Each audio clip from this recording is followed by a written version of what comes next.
Have you ever played a game where nothing went wrong? No challenge, no danger, no tension, just smooth, easy, peaceful gameplay? Probably not. Because as humans, we're drawn to story, to struggle, to the feeling of moving through difficulty and coming out the other side stronger.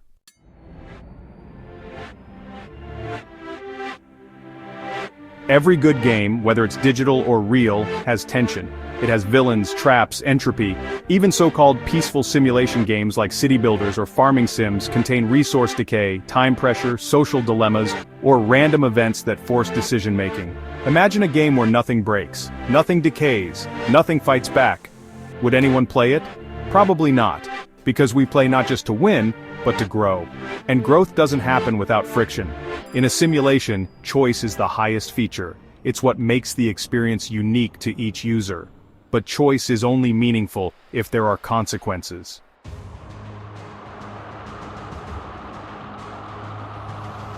If nothing bad could ever happen, if everyone was good, if nothing could be lost, then nothing you do would ever matter. Good and evil aren't just philosophical opposites. They're the framework of decision-making. They make free will possible. The creator doesn't allow evil because they enjoy it. Evil exists because a simulation without conflict is just an animation, a story without stakes. If we are in a simulation, our choices are not just ethical, they are quantum events. In physics, a particle exists in all possible states until it's observed. That's called superposition. And only when you observe it does it collapse into one outcome. Life works the same.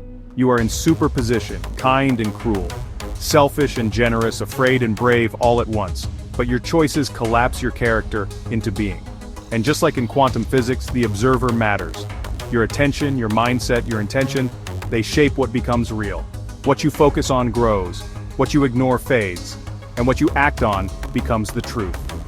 Evil and good both exist as potential. It is your observation, your choice, that collapses reality into one of those paths.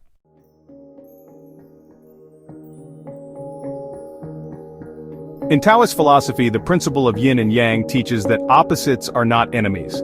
They are interdependent. Darkness defines light, stillness defines motion. Without one, the other cannot exist. In the context of our simulation, good and evil aren't just opposing forces.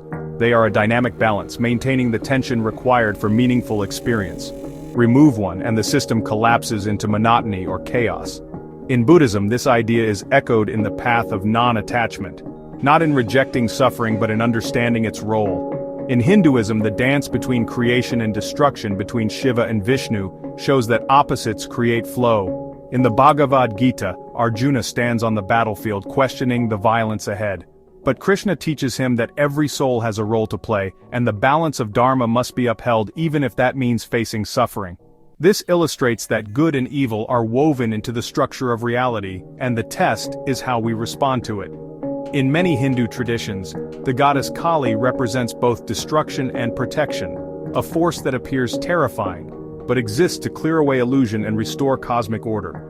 Without the presence of dark forces like Ravana or Duryodhana, there would be no Ramayana or Mahabharata, no story, no moral arc, no growth.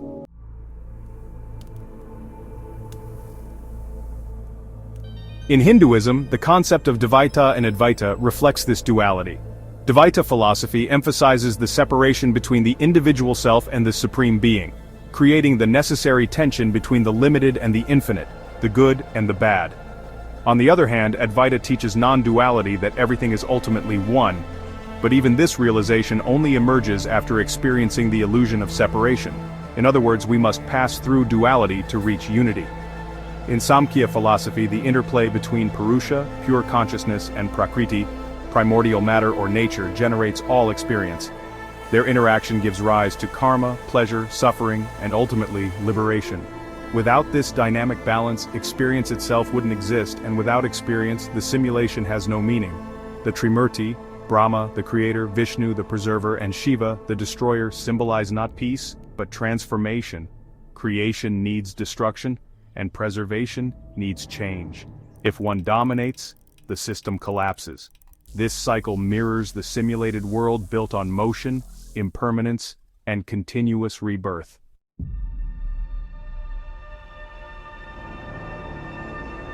In this framework, even beings who appear evil like Ravana in the Ramayana or Duryodhana in the Mahabharata are not just villains, they are catalysts. They make righteousness visible.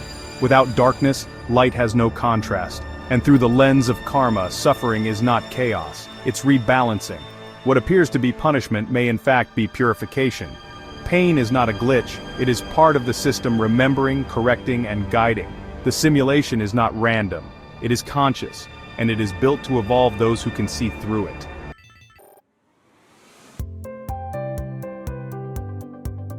Ironically, the presence of evil might be one of the strongest indicators that we're inside a simulation, because evil in the world behaves like a mechanic. It escalates, it tests, it transforms. Just like a villain in a game or a shadow in a story, it exists to sharpen the player, to force evolution, entropy, loss, betrayal, even death. These aren't bugs.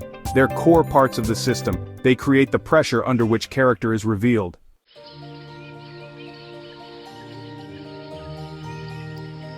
In Christianity, Satan tempts and tests. In Islam, Iblis refuses to bow to Adam and becomes the whisperer of pride and deception. In Hinduism, Maya veils reality, and Ravana opposes divine order. In Buddhism, Mara is the one who tries to stop the Buddha from awakening. In Norse mythology, Loki injects chaos into divine systems. These are not just monsters, they are functions, narrative roles, engines of transformation. And often they are permitted by the Creator not because evil is part of the final goal, but because it's necessary to the journey.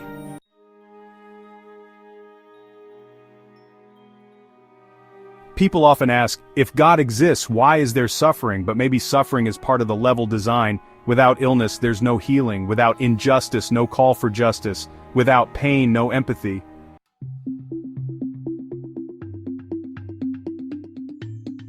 In this sense, suffering is not always punishment, it's opportunity.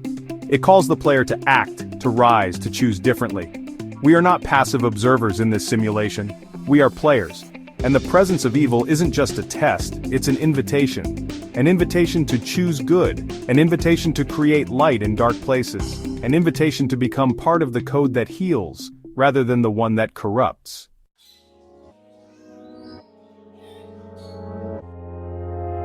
And perhaps the more you grow in awareness, the more you start to recognize these mechanics in real time.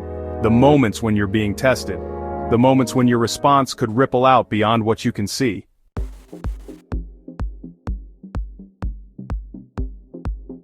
If we're in a simulation, then evil, entropy, and suffering are not accidents. They are part of the design, a design meant to evolve you. The villain exists not to destroy you, but to reveal who you are. So the next time you face something hard, something unfair, something dark, ask yourself, not why is this happening, but what does the simulation want me to become through this? Because in the end, you're not just a player, you're also a creator, and your choices are what shape the world. Subscribe to join us as we keep decoding this reality one level at a time.